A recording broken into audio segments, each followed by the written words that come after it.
Good afternoon, everyone. Lisa Marie with Shoshinch Farm here. Just wanted to give you a quick tour of our chicken coop. We have had chickens for 2.5 years. And so this is our coop. I wanted to make this film. My cousin was asking me some questions about how do we keep chickens warm in the winter and so forth. So this is our coop. The red part here we bought from some Amish shed makers. And the run we built ourselves. The coop is 4x6 and it comes on these little skids. This out here in the front is a nesting box. Let's see, there's actually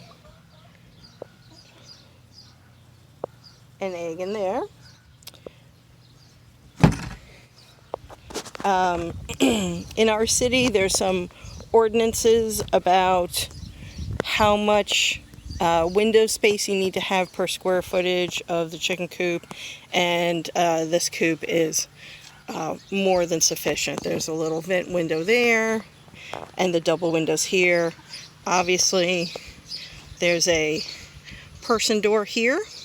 We built this screen insert so that we could have the door open on hot days like today, and we screened in the portion underneath that's on skids so that the ladies could climb underneath the coop. It's a good idea not to have your coop sitting directly on the ground because things that burrow, moles, mice, snakes sometimes can chew their way through the floorboards and get into your coop. So having some space between the coop and the ground is good for security, for biosecurity. Biosecurity is a term you hear a lot in chicken keeping and other forms of animal husbandry, and it just refers to providing security for your livestock from other animals.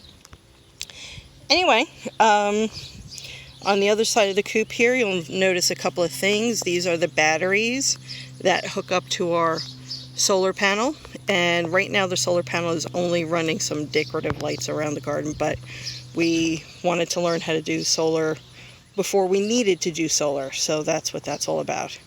And also on the side of the coop here is a large shade. This is our west facing side, so this provides them some shaded area that they could get into. We take this down in the winter time and we wrap the entire run in plastic. We actually use clear shower curtain liners, and that makes the run actually pretty warm. It can be a good 20 degrees warmer even on the coldest day inside the run than the outside ambient temperature because of the plastic acts like a greenhouse. And then you'll notice we have a screened in tunnel that connects to the garden. Prior to the manufacture of the tunnel, yours truly was carrying the ladies from the run into the garden every day by hand, but now they have a tunnel, and there's a guillotine style door that we can manually open and close. We may at some point put a motor on this that has an electric eye so that we can close this at night without having to manually adjust. Anyway, so back inside the coop, I'm going to take the screen door down. I'm just going to hit pause while I do that. And we're back inside the chicken coop. So the little door there that leads into the run is called the pop door, and ours is actually run by a motor that has an electric eye, so it closes at sunset and rises at sunrise. And somewhere about 15 minutes before the sun goes down, whatever the chickens are doing, they suddenly go, oh, it's time to go to bed, and they just come marching in, and they come in and they get up on the roosting bars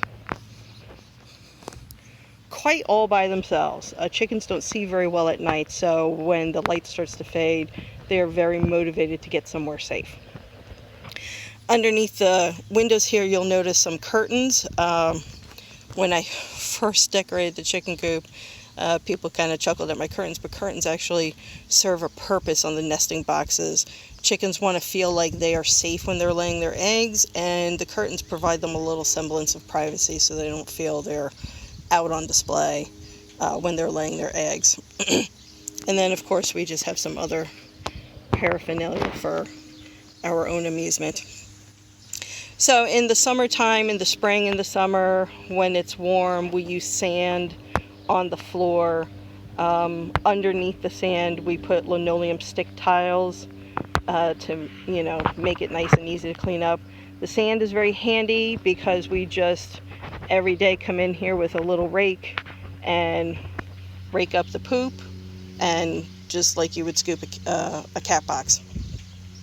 When we bought the chicken coop, it was just stud structure. This past year, last fall, we put insulation in between the studs and then hung this beadboard and painted it white, and the ladies have now painted it another color, but we'll clean that off. A couple times a year we do come in here and scrub the inside of the coop from floor to ceiling, just because, there's poop on the wall. Anyway, so we have a lot of insulation. So getting back to my cousin's question, how do we keep the chickens warm in the winter? Chickens are very warm animals. They have a body temperature of 107 degrees, and they have feather coats, so down coats. So they are very warm. You really only have to concern yourself about their fleshy parts, their combs and their wattles and their legs. And so to safeguard against frostbite, your coop needs to have something, your coop needs to be well ventilated, and you need to have draft-free ventilation, which on its face, if you're not kind of accustomed to that thought process, it's kind of weird. How do you have ventilation without air movement? And what that only means is the air movement happens above the chicken's head. So if you imagine the ladies sitting on the nesting box, these windows will be closed. We seal them off with plastic, like shrink wrap plastic, like you do in your house in the winter. But there's a vent there, and there are gable vent or eave vents kind of right where those chalk chickens are hanging out. And that allows for air circulation that happens above the chicken's head. So there isn't any significant air movement happening on the chickens themselves. And it allows the coop to maintain a low humidity. Cold in of itself is not a problem. Chickens can withstand very, very cold temperatures. It's the combination of cold and moisture that's a problem. So in this coop, I meant to look for this before I started the video, but I didn't. But we have a temperature sensor. I think it's hiding behind the Co-op Chicks painting there. We have a temperature sensor that will monitor temperature and humidity, so we can keep an eye on what's going on, how humid it is and how cold it is inside the coop. And we have not had too many problems, so that's good. We also in the run, kind of more for comparison's sake. I'm always curious to see how much warmer it gets inside the coop at night. 5 or 6 100-degree birds hanging out. We do not provide supplemental heat for the chickens for 2 reasons. One, they are locked inside this coop at night. Heat lamps are notorious for starting fires, and your animals will die with no means of escape. It's the cruelest thing I could imagine. And it's not necessary. They really don't need supplemental heat. We don't live in the subarctic.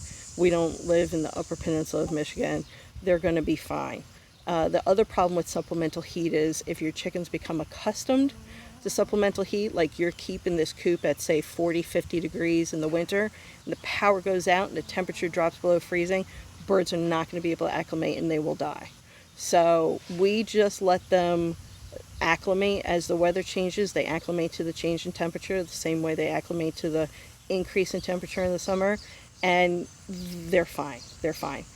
We do change out the sand to be, we use a deep litter method, which is something I can cover in another video, but essentially you're going to use straw and wood chips, and you turn it over frequently to kind of let it compost down. I did try to use sand at the beginning of the year, beginning of the winter season last year, and it just becomes a block of ice, so that's no bueno. Anyway, I'm going to pause while I put the screen door back up, and then we will take a quick look inside the run. Here is the run. With a run is 2x4 frame studs. We also dug a trench, actually around everything around this and the run, and we buried this hardware cloth. This is 1-inch hardware cloth. Chicken wire is not going to provide sufficient protection for your birds against predators. It'll keep your chickens out of things, but it's not going to keep things that want to eat your chickens out. And everything likes chicken. Possums like chickens, raccoons like chicken, foxes like chicken, snakes like chickens, everything likes chicken. Everything wants to eat your chickens. So this hardware cloth is actually buried down about 12 inches, and then it makes a 90-degree turn inward, so it's very difficult to dig underneath this. But as we go around the corner, I will show you, sometimes we find evidence that things are trying to dig their way in. However, so very simple construction. We followed the line, the roof line of the coop, and matched the roofing shingles. If you have never roofed anything before, it is hot, miserable work. If you could pay somebody, do. Our coop is 18 feet long by 4 feet wide. That's the width of the coop.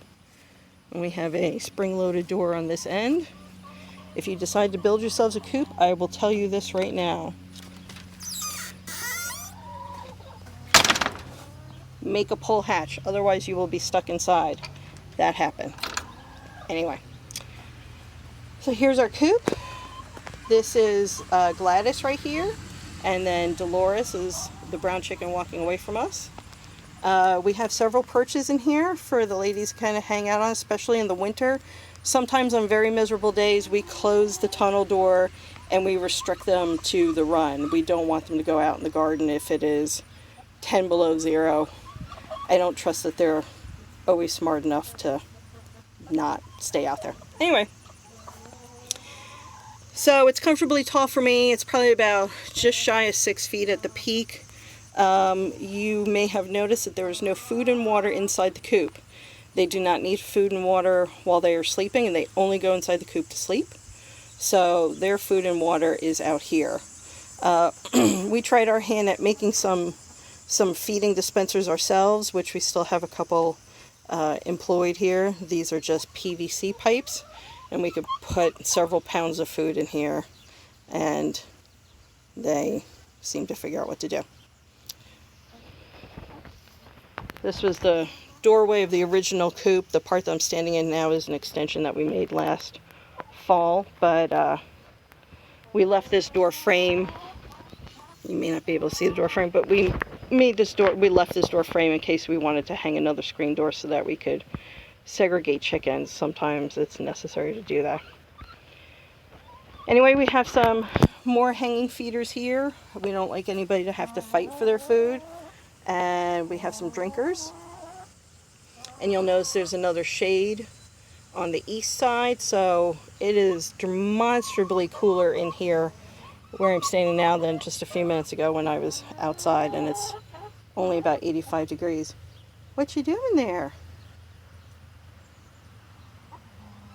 This is Magneta, this black chicken here. She's a black sex-link. She's a cross between a Barred Rock and a Rhode Island Red. And I am sorry, that is Gertrude. This is Magneta. And that is Gladys there. Dolores is, I believe she's underneath the coop. Or behind me. She's not behind me. Anyway. So, we don't really have lots of toys. They entertain themselves by scratching around, as you see. We offer them oyster shell. Oyster shell provides calcium, and they free feed that as they need it. So that is essentially, we're going to go back out. Here's the chicken tunnel.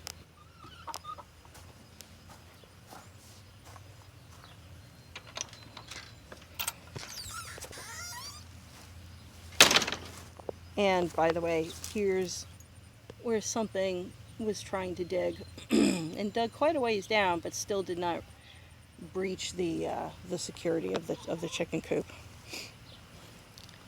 Anyway, so thank you very much. I know that this was, again, kind of a long video, but it had a lot of information in it. I hope you enjoyed it. And if you are thinking of getting chickens, first check your city ordinance and then do a little bit of research. And as always, feel free to ask us here at Shoshin Farm any questions that you might have. Thank you and have a happy green growing day.